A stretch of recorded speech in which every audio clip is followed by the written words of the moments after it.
예배의 자리에 나아가겠습니다.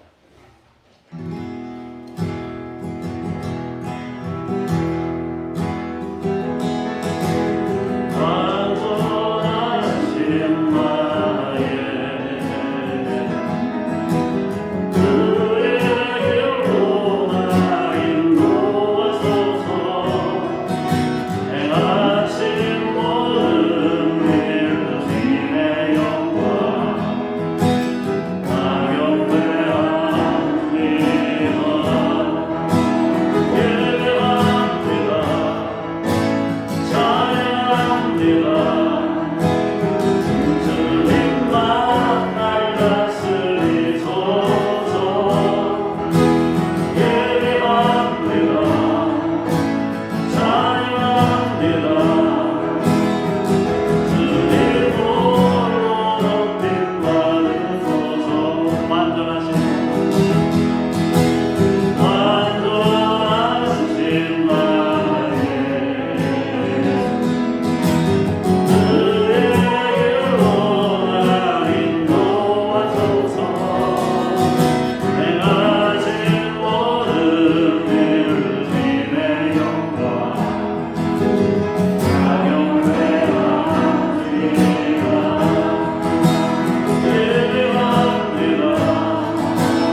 자리에서 일어나셔서 음악성으로 찬송합니다.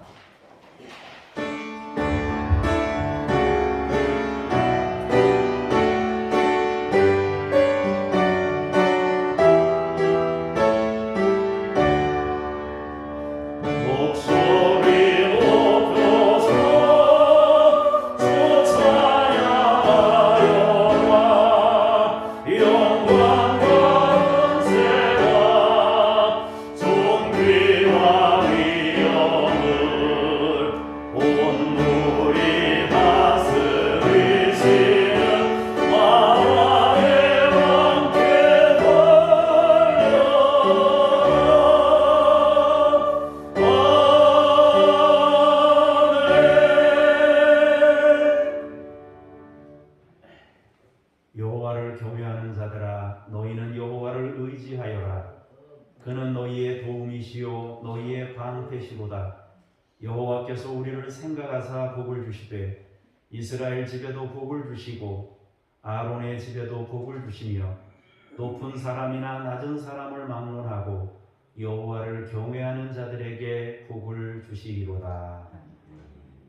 하나님, 우리 모두 여호와를 경외하는 법을 예배를 통하여 늘 배우게 하옵소서. 주 예수 그리스도 이름으로 기도합니다. 아멘.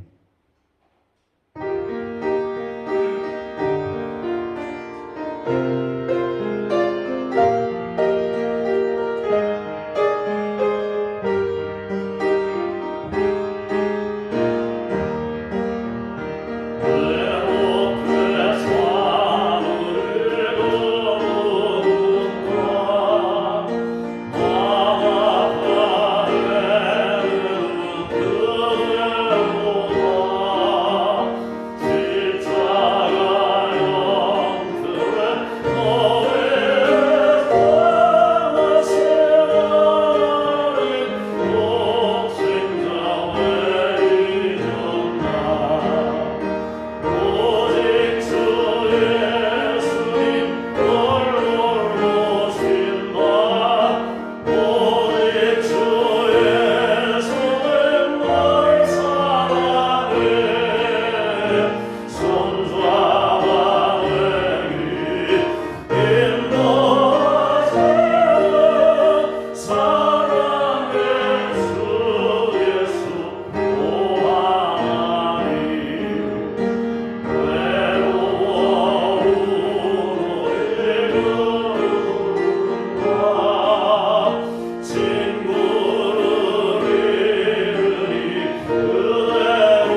내 이웃에 대하여 거짓 증거하지 말라.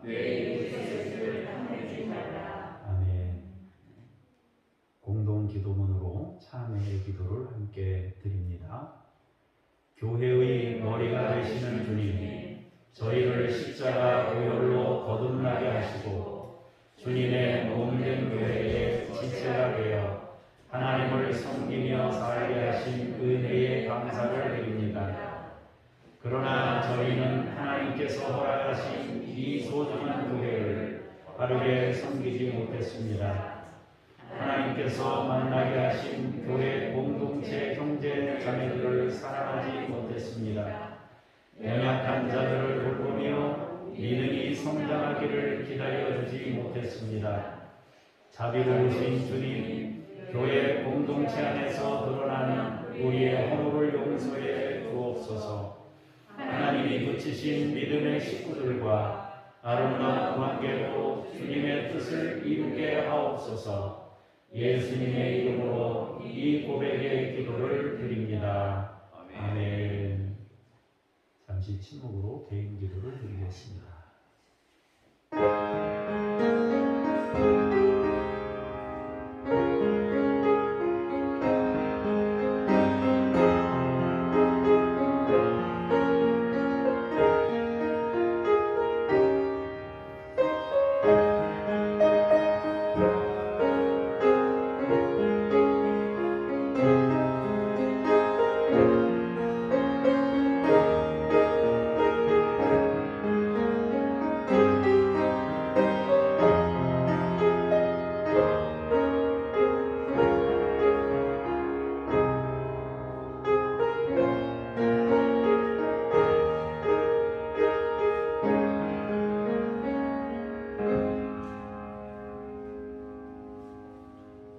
이는 곧 물로 씻어 말씀으로 깨끗하게 하사 거룩하게 하시고 자기 앞에 영광스러운 교회로 세우사 티나 주름 잡힌 것이나 이런 것들이 없이 거룩하고 흠이 없게 하려 하심이라. 아멘. 신앙 고백 드리겠습니다. 나는 전능하신 아버지 하나님, 천지의 창조주를 믿습니다. 나는 그의 유일하신 아들 우리 주 예수 그리스도를 믿습니다. 그는 성령으로 잉태되어 동정녀 마리아에게서 나시고 본디오 빌라도에게 고난을 받아 십자가에 못 박혀 죽으시고 장사된 지 사흘 만에 죽은 자 가운데서 다시 살아나셨으며 하늘에 오르시어 전능하신 아버지 하나님 우편에 앉아 계시다가 거기로부터 살아있는 자와 죽은 자를 심판하러 오십니다. 나는 성령을 믿으며 거룩한 공교회와 성도의 교제와 죄를 용서받는 것과 몸의 부활과 영생을 믿습니다. 아멘. 자리에 앉으셔서 제가 잠깐 기도하겠습니다.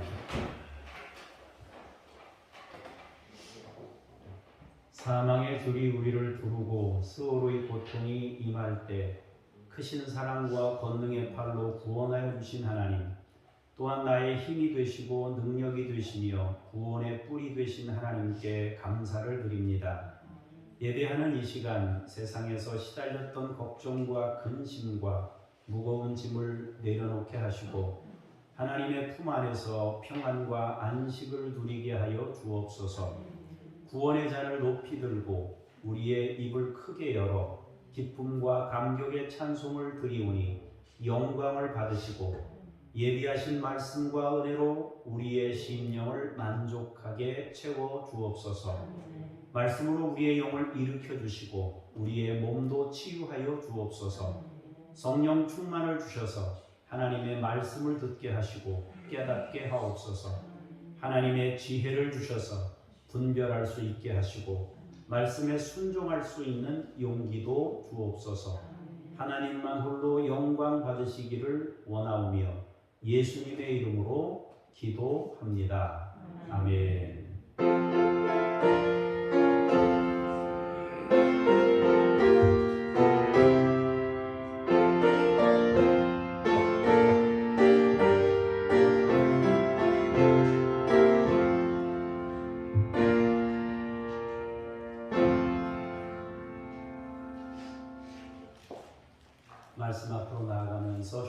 찬송 부르시겠습니다.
하나님의 말씀 창세기 42장 1절에서 17절까지 창세기 42장 1절부터 7절을 먼저 봉독하겠습니다. 그때 야곱이 애굽에 곡식이 있음을 보고 아들들에게 이르되 너희는 어찌하여 서로 바라보고만 있느냐. 야곱이 또 이르되 내가 들은즉 저 애굽에 곡식이 있다 하니 너희는 그리로 가서 거기서 우리를 위하여 사오라. 그러면 우리가 살고 죽지 아니하리라 하며 요셉의 형 10사람이 애굽에서 곡식을 사려고 내려갔으나 야곱이 요셉의 아우 베냐민은 그의 형들과 함께 보내지 아니하였으니 이는 그의 생각에 재난이 그에게 미칠까 두려워함이었더라. 이스라엘의 아들들이 양식 사러 간 자 중에 있으니 가나안 땅에 기근이 있음이라. 때에 요셉이 나라의 총리로서 그 땅 모든 백성에게 곡식을 팔더니 요셉의 형들이 와서 그 앞에서 땅에 엎드려 절하매 요셉이 보고 형들인 줄을 아나 모르는 체하고 엄한 소리로 그들에게 말하여 이르되 너희가 어디서 왔느냐. 그들이 이르되 곡물을 사려고 가나안에서 왔나이다. 아멘. 주님께 감사합니다. 연이어서 정동수 집사님 나오셔서 말씀 봉독하겠습니다.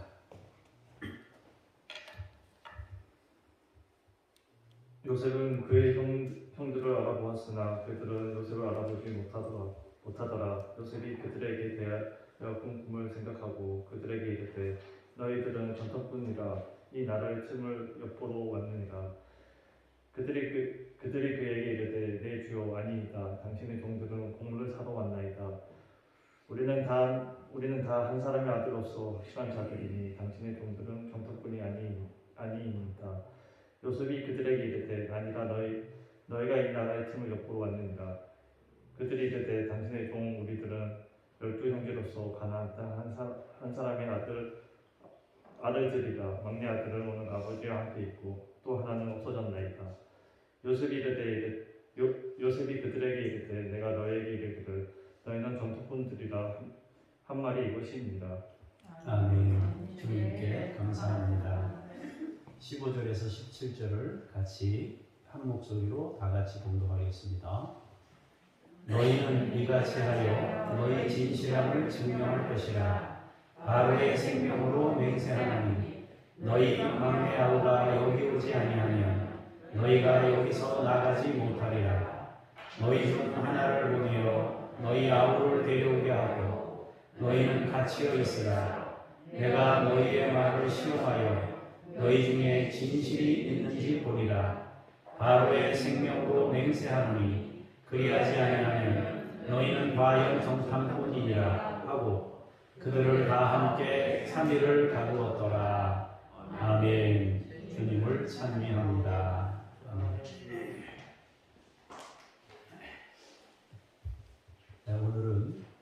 직면이라는 제목으로 말씀을 나누겠습니다. 직면이라는 것은 정면으로 맞닥뜨리다 하는 의미를 가지고 있습니다. 피할 수 없이 정면으로 마주하게 된 상황을 직면이다 이렇게 말합니다. 하나님께서는 우리의 인생에서 여러 가지 경로를 통해서 직면하게 하시는데 크게 세 가지로 정리해 보자면, 먼저 하나님은 자신과 직면하도록 평생 우리를 인도해 가십니다. 우리의 실제가 무엇인지를 알도록 하기 위해서 하나님은 우리의 실제를 직면하도록 인도해 가신다 하는 겁니다. 타인과의 관계에서 일어난 사건 속에서 또 우리를 직면하게 하십니다. 사건을 만나게 하셔서 그 사건 속에서 자신을 보도록 하나님이 돕는 것입니다. 사건이라는 것은 긍정적인 사건도 있고 부정적인 사건도 있습니다. 그러나 그것이 긍정적이든 부정적이든 그 사건 속에서 우리는 자신의 실제를 보게 됩니다. 또한 세 번째로는 죄와 직면하게 만들어 주십니다. 자기가 저지른 죄와 자기를 만나게 하심으로 해서 우리 자신의 실제를 보게 하시고 하나님의 은혜를 구하도록 우리를 인도해 가시는 겁니다. 결국 하나님께서는 모든 관계 속에서 이 직면이라는 것을 통해 자신의 실제를 깨닫도록 도와주시는 겁니다. 하나님께서는 사람들이 자신의 실제와 마주하도록 반복해서 우리를 이끄십니다. 그리고 우리를 구원으로 인도해 가시는 겁니다. 사람은 누구나 평생을 사는 동안 자신과 직면하게 돼 있습니다. 이 땅에서 만일 자기 실제와 자기가 만날 수 있다면 그 사람은 복입니다. 왜냐하면 자기가 알기 때문입니다. 다른 사람은 다 아는데 나만 모른다 그러면 얼마나 슬픈 일이겠습니까? 다른 사람이 나에 대해서 다 알아요. 근데 나는 나를 몰라요. 서글프잖아요. 그죠? 이 땅에서 우리가 우리 자신과 직면해야 하나님 나라, 하나님 앞에 가서 고생을 안 하는 거예요. 이 땅에서 직면하지 못하고 하나님 나라 가서 자기의 실제와 직면한다 그러면 얼마나 큰 충격을 받겠습니까? 그때는 때가 늦어요. 되돌릴 수가 없습니다. 그러므로 이 세상을 사는 동안에 자신과 직면할 수 있는 것이 가장 좋은 것입니다. 그런데 이 하나님이 우리 자신과 자신이 직면하게 하실 때 그것은 부분적으로 이루어져요. 한 번에 내 실제를 다 볼 수 있으면 확 고칠 텐데, 뜯어 고칠 텐데 그렇게 안 된다는 거예요. 하나님께서 한 번에 그걸 다 보여주시지를 않아요. 우리가 다 볼 수 없기 때문일 수도 있을 것 같아요. 그래서 한 번에 자신의 실제와 정확하게 마주하는 사람은 없습니다. 자신이 정확하게 처음부터 다 드러나지 않기 때문이에요. 정확한 직면은 하나님께서 순차적으로 반복된 과정을 통해서 우리를 보게 하시는 겁니다. 어떨 때는 하나님이 충격요법을 쓰기도 해요. 너무나 감당하기 힘들 만큼 충격적인 사건을 통해서 우리 자신이 어떤 사람인지를 보게 하시는 그런 경우들도 있습니다. 어쨌든 이 직면이라는 것이 바르게 이루어지면 어떤 일이 일어나느냐? 치유가 일어납니다. 하나님께서 우리에게 주신 그 은혜로 직면이 이루어지고 나면 치유가 일어나고 자유를 얻고 또 고침을 받는 것입니다. 바꾸면은 용서받는 것입니다. 그런데 이 용서받기 이전에 상처가 드러나야 하는 아픔이 따릅니다. 하나님께서 우리에게 자신을 직면하게 하시면 용서받고 용서하고 자유를 경험하게 됩니다. 그런데 그 직면하는 과정에서 필연적으로 우리는 상처가 드러나기 때문에 아픈 과정을 거치게 되는 겁니다. 야곱은 약복강에서 자신과 직면하게 되는데요. 하나님의 얼굴을 보면서 자신의 부끄러운 모습을 제대로 보게 됩니다. 살려달라고 매달리는데 지금 형이 400명 군사를 거느리고 오잖아요. 잘못하면 죽는 거 아니에요? 살려달라고 하나님께 매달리는데 그 살려달라고 매달리는 그 속에 뭐가 지나가요? 자신이 형한테 저질렀던 죄들이 막 지나가는 거예요. 그러니까 이것은 하나님께 상황 모면만 하는 것이 상황 모면만 하려고 하나님께 기도하는 것이 아니고 그렇게 기도하는 동안에 자신이 지었던 죄들이 지나가는 거예요. 누구나 그래요. 사람들이 심각한 상황을 만나가지고 하나님께 기도할 때는 그 상황을 위해서 벗어나려고만 기도하는 것이 아니라 자신이 지나왔던 그 과거들을, 자신이 지나왔던 시간들에 대해서 고민하고 돌아보는 그런 과정을 거치게 된다 하는 거죠. 그렇게 자신의 과거가 필름처럼 지나갑니다. 그리고 하나님께 용서를 받습니다. 하나님께 기도 응답을 받고 나서 야곱이 어떻게 바뀝니까? 형 에서에게 무릎을 꿇습니다. 7번 절하면서 존경을 표합니다. 형 에서도 동생의 그런 모습을 보면서 부둥켜 안고 웁니다. 서로 용서하고 용서받아 자유하게 된 겁니다. 적어도 그 사건에 대해서는 야곱은 해방을 얻은 겁니다. 그런데 아까 말씀드린 대로 실제와 직면하는 일은 반복된 것이고 부분적인 것이다 그랬습니다. 직면이 부분적으로 쌓여서 반복적으로 직면이 쌓여서 내 실제를 온전히 볼 수 있는 단계로 나가는 겁니다. 그렇게 우리는 평생 회개하며 자신을 성숙의 자리로 이끄는 겁니다. 세상을 살아가는 동안 자신의 실제와 직면하는 일은 굉장히 유익한 일입니다. 첫 번째로 야곱은 도망이라는 과정에서 자신을 체험합니다. 그러나 자신의 실제를 제대로 볼 수는 없었습니다. 지금은 단지 형의 것을 자신이 가지고 싶어서 형한테 거짓말해서 그거를 복을 받아서 도망하는 중입니다. 그러니까 지금 두려운 마음도 있고요. 죄책감도 있어요. 무서워요. 그런데 장자가 되고 싶은 욕심이 더 커요. 그렇게 가다가 사다리 환상을 보면서 하나님이 은혜를 베푸시는구나. 이걸 느껴요.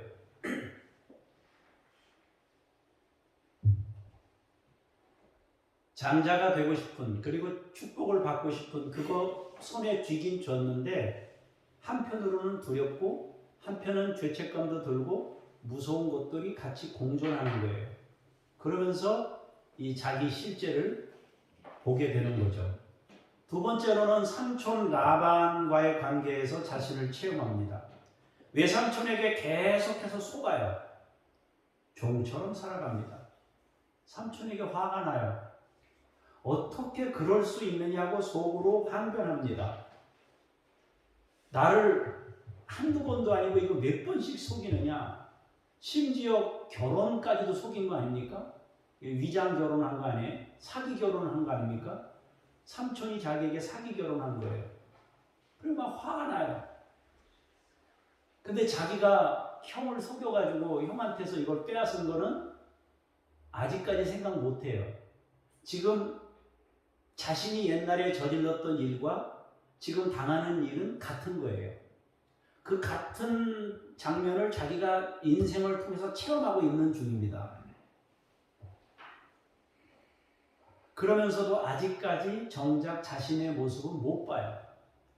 계속 하나님께서 그 본 모습을 보도록 인도에 가시고 현 상황에서 그걸 보여주시는데 막 괴로워가지고 막 미움도 생기고 이러는데 정작 형이 자기에게 미움이 될 만한 일을 자기가 저질렀다는 그 일에 대해서는 이것과 같은 생각으로 하지 못해요. 아, 내가 죄를 많이 졌구나 해서 자기가 겸손해지고 더 깊어지는 단계로 나아가야 되는데 아직까지 거기까지는 못 갔어요.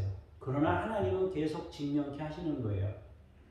우리의 인생도 이러한 일들이 얼마나 많은지 몰라요. 자신이 왜 이러지? 왜 이러지? 이러는 거예요. 근데 하나님이 그 왜 이러지 속에서 우리 자신을 계속 보게 하는 거예요. 그리고 결정적으로 형과의 만남에서 자신을 체험하잖아요. 외삼촌에게서 독립했어요. 벗어났어요. 근데 형이 기다려요. 외삼촌 그러면 아주 진저리가 났어요. 그래서 피한 거예요. 외삼촌을 피한 거예요. 도망간 거 아닙니까? 이제 안 놔주니까 피한 거예요. 근데 형이 기다리고 있어요. 이제 자신을 제대로 체험할 시간이 온 거예요. 이 체험은 야곱 혼자만의 일은 아니에요. 에서도 자신의 인생을 돌아볼 수 있는 기회가 된 겁니다. 얼마나 이 두 사람이 만나고 싶지 않았겠습니까? 형도 동생을 만나면 자기가 죽일지도 모르니까 무서운 마음도 들었을 거예요. 야곱은 야곱대로 형을 만나면 죽을지도 모르니까 무서운 거예요. 안 만나고 싶은 거예요. 근데 이 안 만나잖아요? 그러면 자신이 저지른 죄는 묻히는 것 같지만 묻히는 게 아니에요. 그 묻히는 게 아니고 내재되어 있는 거예요, 속에. 그렇게 되면 안 되잖아요, 그죠? 다 드러나서 죄를 털고 주님 나라 가야 되잖아요, 그죠? 그러니까 그거를 하나님 앞에서 털든지 내가 하나님의 거울에 비춰서 털든지 사건과 직면에서 털든지 털어야 된단 말이에요. 야곱은 분명히 형과의 만남에서 두려움을 느꼈습니다. 야곱은 문제 해결을 위해 하나님께 매달려요. 얼마나 그걸 벗어나고 싶었겠어요. 그런데 그 과정에서 자신을 체험하는 거예요. 하나님을 체험하고 자신을 체험합니다.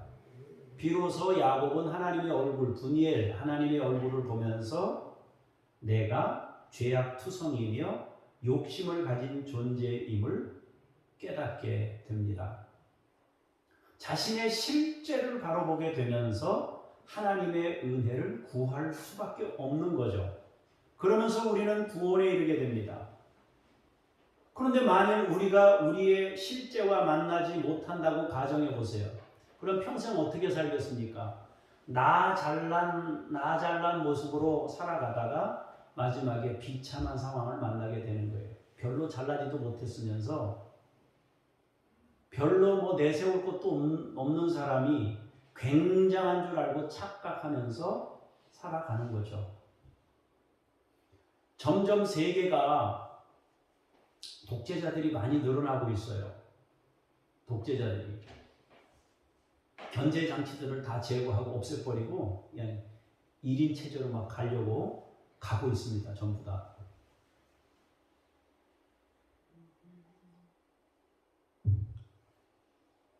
일인 천하 같아요.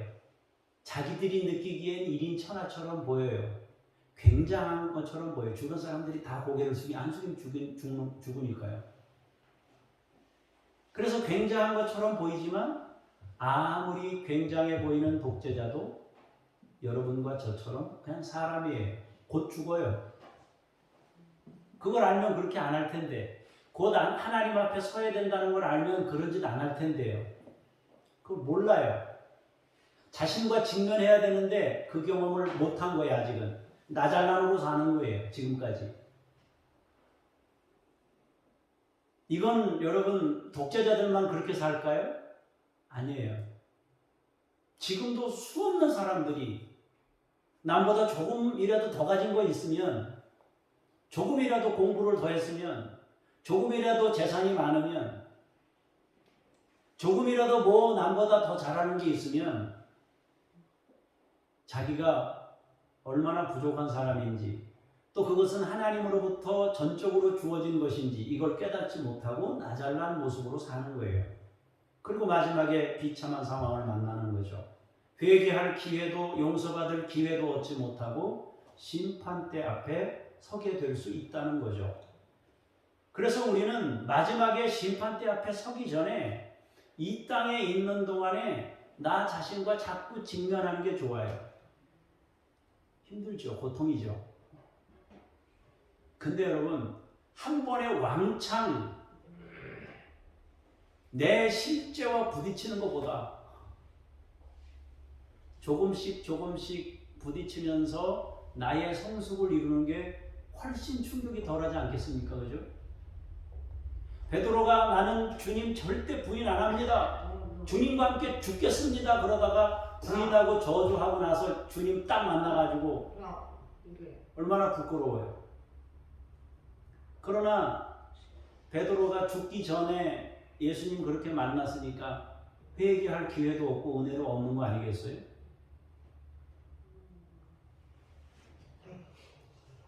오늘 야곱과 에서의 만남보다 훨씬 더 어려운 만남이 있습니다.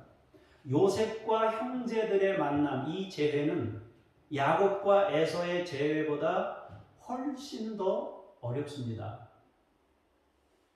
야곱과 에서는 기도하는 것 가로채고 갔지만 요셉과 형들의 관계는 그거 넘어서요. 노예로 파는 거예요. 죽이려고 했어요. 구덩이에 가둬가지고 죽이려고 하다가 팔아넘긴 겁니다. 한 번 노예는 영원한 노예예요. 그 정도 됐으면 이거 다시 만나면 이건 심각한 상황이에요. 가정하고 싶지 않은 만남입니다. 정말 생각하고 싶지 않은 일이에요. 요셉도 그렇고 형들도 마찬가지입니다.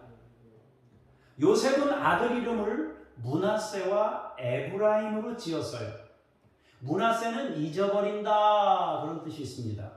에브라임은 번성한다 그런 뜻입니다.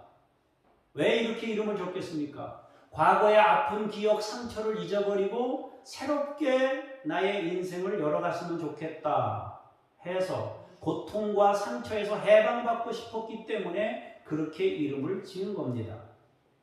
형들은 새카맣게 있고 평안히 잘 살아왔습니다.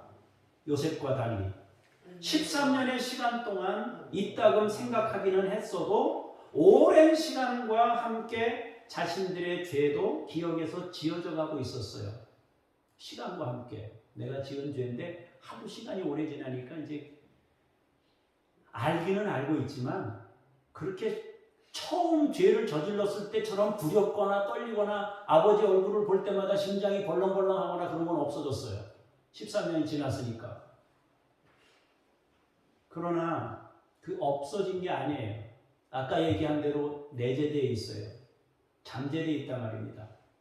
이것이 드러나서 치유돼야 정상적인 인생을 살 수 있는 겁니다.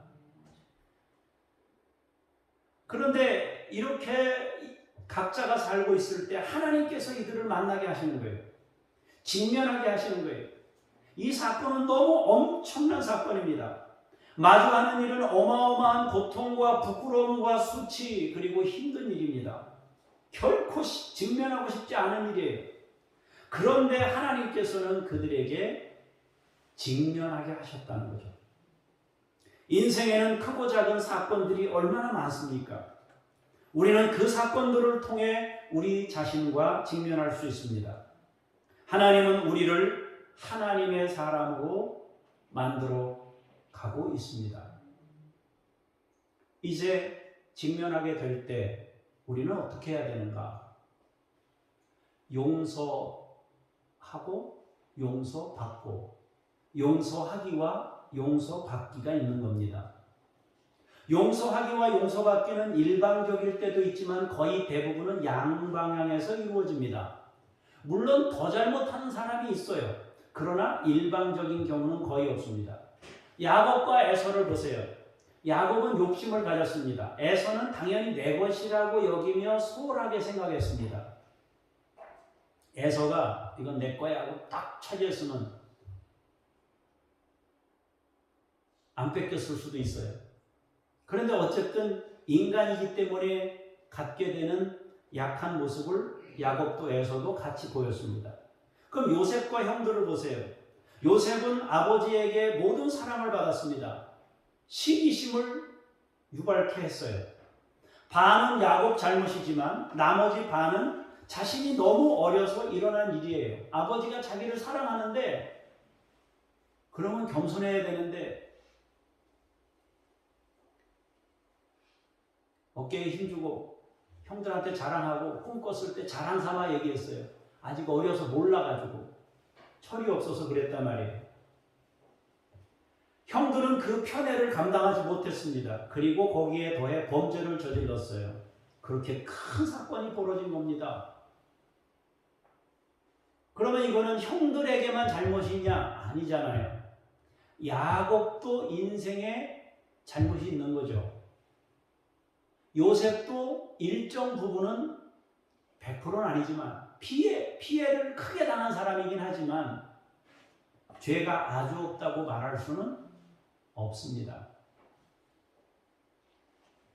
요셉과 형들의 만남은 하나님의 때에 이루어집니다. 한 사람은 총리가 되었고 형들은 흉년이 들어서 고통당하고 있습니다. 이것은 필연적으로 만날 수밖에 없는 환경이에요.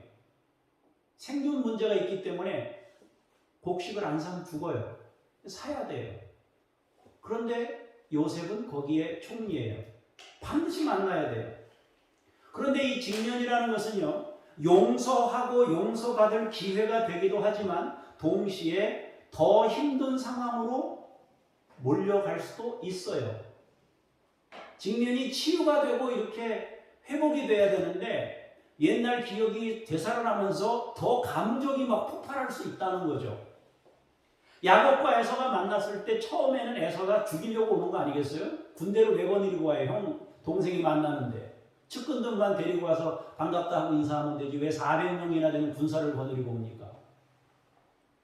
분노가 차오르는 거 아니에요? 이제 올 것이 왔다. 내 가만 안 두겠다. 그런데 그 감정이 누그러지잖아요. 어떻게 누그러져요? 선물을 보내고 예물을 보내고 자기가 앞에 나가서 무릎 꿇고 다리는 절지어 절을 7번 하죠. 그러니까 그 감정들이 누그러지면서 해결되는 거 아니에요? 그러니까 이거는 직면이라는 건 아차 잘못하면 더 심각한 상황이 만들어질 수도 있어요. 그런데 하나님이 주신 기회이기 때문에 이 기회에는 우리가 용서하고 용서받기 이 단계로 나아가야 된다는 거죠. 용서하기, 용서받기 진행 과정을 보면 요셉은 형들을 알아봤습니다. 그런데 곧바로 용서의 카드를 꺼내지는 않았습니다. 여러분, 피해를 당한 사람이 곧바로 용서한다고 말하는 게 안 되잖아요. 저쪽에서 미안하다라는 정도의 이야기는 그래도 해야 용서가 되잖아요. 그죠? 그래서 요셉도 마음을 알아보고 싶어 해요. 여전히 그때 그들로 남아있는지 아니면 마음이 조금이라도 변화되었는지를 확인하고 싶어 합니다. 그래서 모르는 체하고 엄하게 형들에게 대합니다. 아닌 척하고 근엄하게 형들을 대하는 거예요. 그리고 뭐라고 얘기합니까? 당신들은 정탐꾼이다 하면서 정탐꾼으로 몰아세웁니다. 그러면서 요셉이 기회를 줍니다. 어떤 기회를 줍니까? 가족 관계를 묻습니다. 가족 관계를 묻는다는 것은 이 형들이 자기의 과거를 안 떠올릴 수가 없어요. 12아들이 12형제가 있는데 하나를 자기들이 팔았잖아요. 그거 알잖아요. 가족 관계를 묻는다는 건 기회를 주는 거예요. 그런데 막내 동생은 아버지와 함께 있고 하나는 없어졌습니다. 거짓말이잖아요. 야곱이 요셉이 뻔히 알잖아요. 막내 동생은 아버지와 함께 있습니다. 그랬는데 그 막내 동생도 자기처럼 형들에게 왕따 당할 수 있을 거라는 생각을 하겠죠. 왜? 자기가 뭘 당했으니까. 요셉은 정탐꾼이라고 더 몰아세우면서 막내를 데려오지 않으면 여기서 못 나간다고 압박합니다.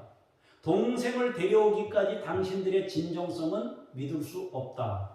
증명될 수 없다고 말합니다. 그리고 3일을 가둬버려요.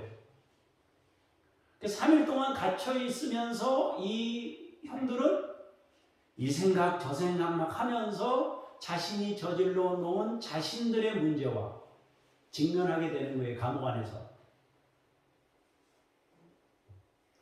3일 만에 풀어줍니다. 풀어주고 뭐라고 합니까? 한 사람만 보내서 데리고 와라. 한 사람. 너희는 갇혀 있으라고 말합니다. 한 사람만 갇혀 있고 너희는 가서 그 동생을 데려오라고 얘기합니다. 나중에는 아버지와 동생을 생각해서 곡식을 가지고 집으로 돌려보냅니다. 그러면서 시몬을 볼모로 잡아두고 동생을 데려오라고 말합니다. 시간이 한참 지나 동생과 함께 다시 왔을 때는 어떻게 됐습니까? 이 사람이 동생이냐? 예, 동생입니다. 요셉은 여전히 사인을 보냅니다. 어떻게 사인을 보냅니까? 나이대로 앉아라 합니다. 순서대로 나이대로 딱 앉힙니다. 그러니까 자기네들은 왜 순서대로 앉히지? 하고 영문을 몰라 합니다.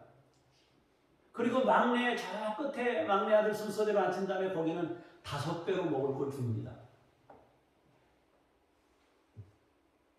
그래도 이 총리가 요셉인 걸 몰라요. 옛날에 꿈꿨을 때 절하던 거, 곡식단이 절하고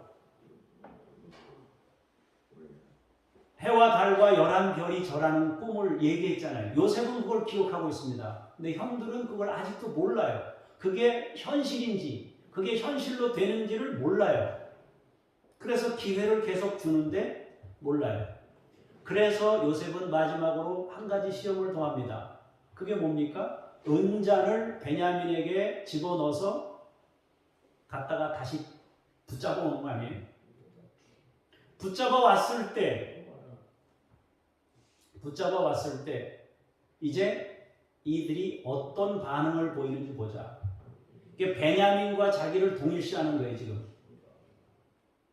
저들이 나한테 대했던 일과 베냐민을 대하는 일을 보면서 이 사람들이 과연 어느 정도 변했는지를 이제 보는 거죠. 인생 속에서 고통을 겪으면서 자기 자신과 직면하면서 이 사람들이 얼만큼 변화됐는지를 보는 거예요. 그럼 언제 용서했을까요? 요셉이 언제 이 형들을 용서하면서 나 요셉이야, 형들이 팔았던 그 사람이야 라고 자신을 밝힌 때가 언제입니까? 베냐민을 노예로 삼으려 했을 때 형들이 안 됩니다. 아버지하고 생명이 연결되어 있습니다. 그런데 요셉이 용서 안 해요. 그러다가 언제 용서합니까? 유다가 나섭니다. 내가 베냐민 대신 종이 되겠습니다. 옛날에 유다가 팔자 그랬잖아요. 죽이는 게 뭐 좋겠냐? 차라리 팔자. 그래서 파는 거 아니에요? 그런데 유다가 자기가 종이 되겠다고 얘기합니다. 그리고 베냐민은 보내야 아버지가 슬픔 중에 돌아가실 거예요. 그러니까 꼭 베냐민을 보내주세요. 대신 제가 종이 되겠습니다. 이렇게 되자 요셉이 눈물을 흘리면서 용서하는 거예요. 끝난 거예요. 유다도 짐이 가벼워졌을 거예요. 자신이 옛날에 저질렀던 그 죄가 베냐민 대신 노예가 되겠다라고 말하면서 이제 내가 씻을 수 있구나. 내가 이제 대신 이 사람 대신 걸면서 씻을 수 있구나 이런 마음이 들었을 거예요. 이걸 형들의 입장에서 보자면 형들은 곡식 구하러 갔다가 연속되는 시련을 겪어요. 그 과정에서 자신들의 과거의 잘못을 생각하게 돼요. 자신들의 죄와 계속 직면하는 거예요. 애굽의 총리가 처음부터 엄한 목소리로 자신을 대해요. 정탐꾼으로 몰아세워요. 3일간 가둬요. 그들은 그 과정에서 얼마나 많은 생각을 했겠어요. 시므온이 갇혀 있습니다. 후에는 베냐민이 도둑으로 몰립니다. 형들은 영문도 모른 채 시련을 겪어요. 요셉인 줄 알았다면 처음부터 고백을 했을 텐데 잘못했다고. 그런데 여러분, 만약에 이 총리가 요셉이 아닌 상황에서 자신들의 죄를 고백했다면, 야, 이런 놈들이 있나, 형제를 팔아먹다니, 얼마나 두려워요. 그러니까 발각될까봐 두려운 거 아니겠어요? 양식 사러 갔다가 자기들이 한 일을 함부로 발설했다가는 양식은 고사하고 자신들의 안위를 보장받을 수 없는 거 아니에요? 그러니까 말할 수가 없는 거예요. 이거는 말할 수가 없으니까 어떻게 해요? 하나님과 나 사이에서 계속 자기 자신을 보면서 어떻게 해요? 묵상하면서 자기의 죄와 자신이 직면하는 거예요. 이 관계 속에서. 여러분, 우리도 우리의 인생을 사는 동안에 남한테 얘기할 수 없는 일들이 있어요. 굳이 그걸 뭘 다 드러내가지고 얘기하겠습니까?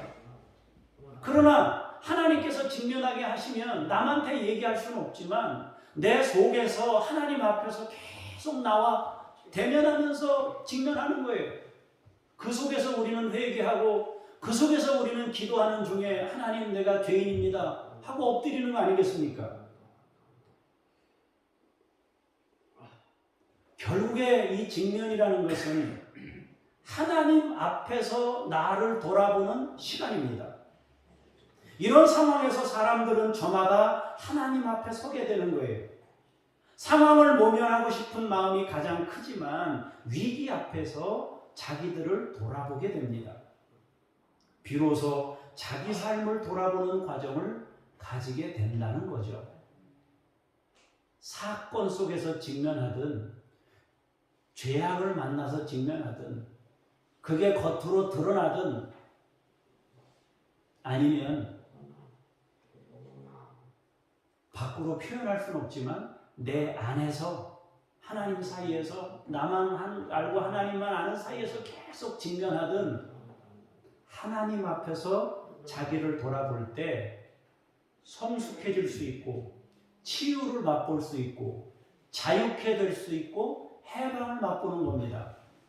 하나님은 우리를 그렇게 해방의 자리로, 직면이라는 과정을 통해서 해방의 자리로 인도해 가시는 겁니다. 사랑하는 여러분, 여러분이 인생을 사는 동안 이러저러한 일들을 겪을 때 그 속에서 여러분이 여러분 자신을 체험하고 하나님으로부터 치유받기를 원하고 은혜 입기를 원합니다. 기도하겠습니다. 주님, 하나님은 우리 자신을 우리가 제대로 볼 수 있도록 그 삶의 자리로 인도하시고 직면하게 하십니다. 하나님이여, 우리의 눈을 열어주셔서 객관적으로 나를 볼 수 있도록, 또 성령께서 지혜를 주셔서 나의 실제를 제대로 볼 수 있도록 영안의 눈을 열으시고 지혜를 부어 주시옵소서. 그리해서 하나님 앞에서 죄 씻음 받고 거룩해지고 성숙해지고 치유를 얻으며 해방을 맛보는 믿음의 종들이 되어 그렇게 우리 자신을 깨닫고 하나님 나라에 이르는 우리 모두가 될 수 있도록 역사하여 주시옵소서. 은혜 베푸신 주님께 감사드리며 주 예수 그리스도 이름으로 기도합니다. 아멘.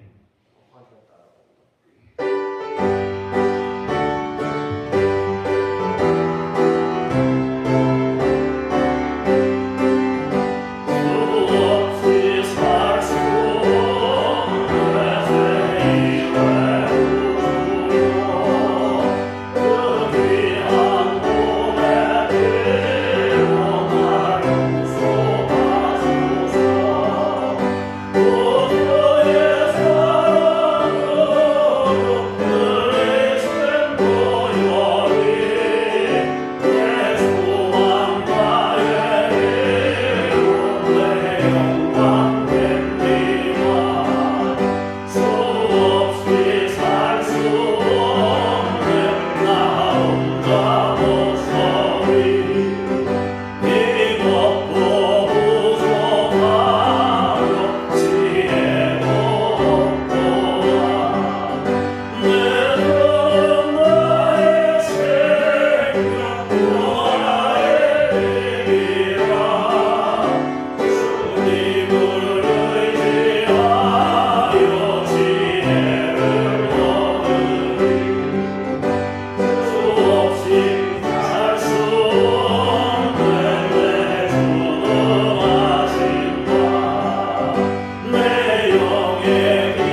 하나님께 예물 구별하여 드립니다. 주께서 받아주시고 사랑하는 성도들의 삶 가운데 함께해 주시고 평생 주의 은혜로 살 수 있도록 은혜를 부으시옵소서. 예수님 이름으로 기도합니다. 아멘. 하늘에 계신 우리 아버지, 아버지의 이름을 거룩하게 하시며 아버지의 나라가 오게 하시며 아버지의 뜻이 하늘에서와 같이 땅에서도 이루어지게 하소서. 오늘 우리에게 일용할 양식을 주시고 우리가 우리에게 잘못한 사람을 용서하여 준 것 같이 우리 죄를 용서하여 주시고 우리를 시험에 빠지지 않게 하시고 악에서 구하소서. 나라와 권능과 영광이 영원히 아버지의 것입니다. 아멘.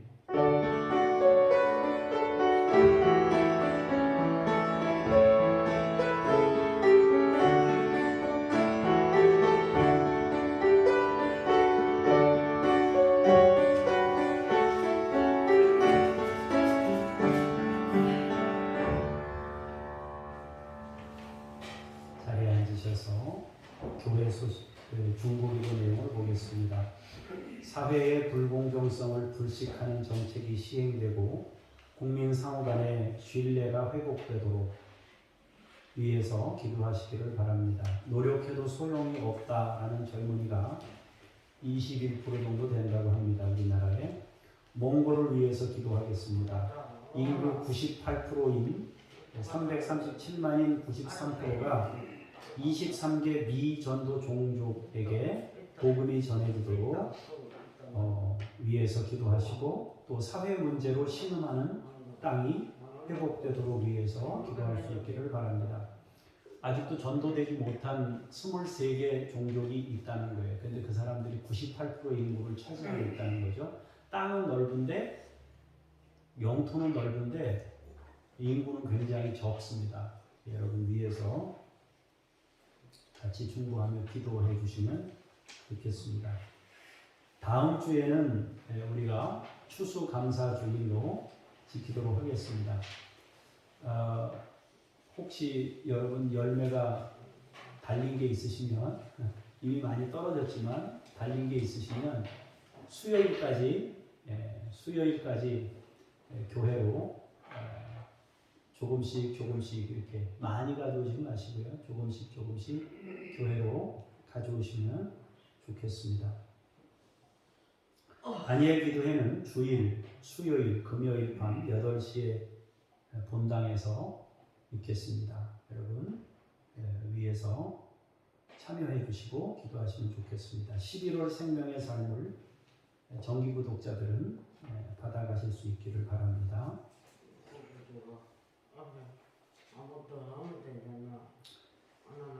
예, 제가 잠깐 기도하겠습니다. 하나님 아버지, 교우들의 마음을 한데 모아 중보기도 합니다. 사회의 불공정성을 불식하도록 정책이 시행될 수 있게 해 주옵소서. 국민 상호 간의 신뢰가 회복되도록 도와 주옵소서. 이념간 갈등으로 서로 극으로 치닫고 있습니다. 한치도 양보 없이 일방적인 악으로 규정하고 일방적인 선으로 규정하는 이 모순된, 이 잘못된 모든 상황들이 개선되기를 원하며 국민들이 하나가 될 수 있도록 주께서 인도하시고 은혜 베풀어 주시옵소서. 몽골을 축복하며 기도합니다. 98%인 337만 명이 아직 복음을 접하지 못했습니다. 주께서 이들 땅에 복음의 문들이 열려지고 구원을 얻을 수 있도록 주여 인도해 주옵소서.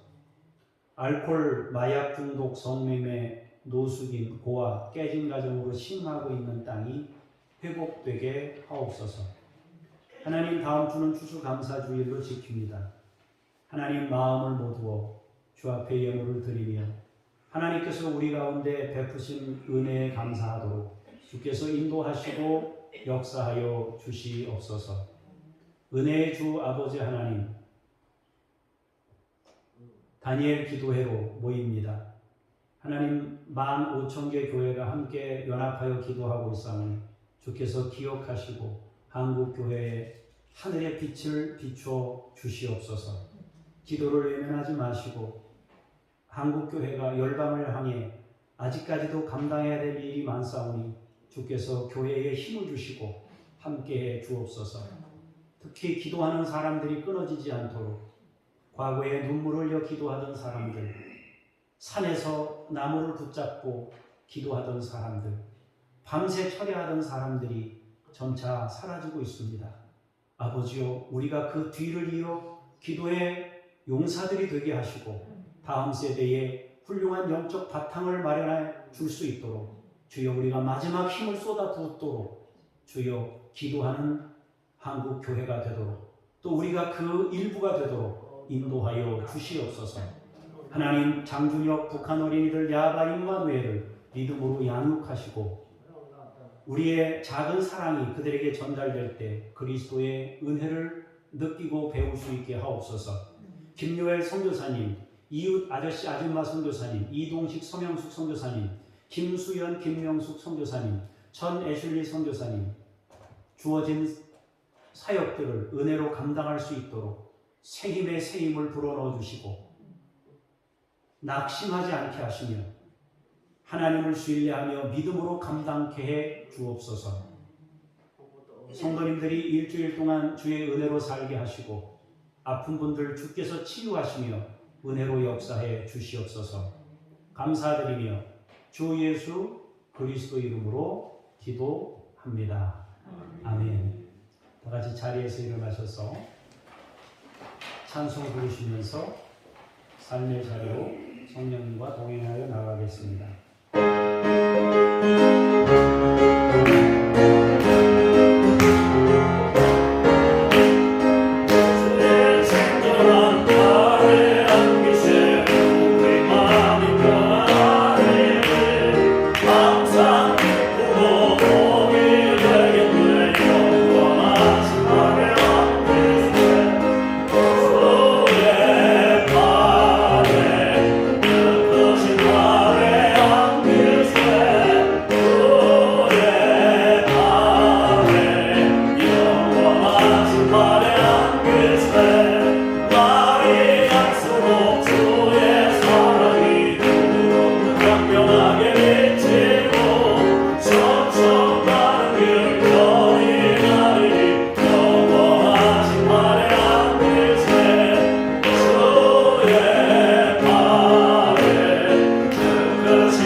이제는 우리 구주 예수 그리스도의 은혜와 아버지 하나님의 그 크신 사랑하심과 성령님의 역사하심이 오늘 말씀을 통하여 삶 가운데 나 자신을 체험하도록 도우심으로 우리의 실제를 제대로 보고 하나님의 은혜에 기대어 구원받기를 원하며 돌아가는 주의 사람들 머리머리 위에 주께서 세우신 교회를 위해 이제로부터 영원까지 함께 하시기를 간절히 축원하옵나이다. 아멘.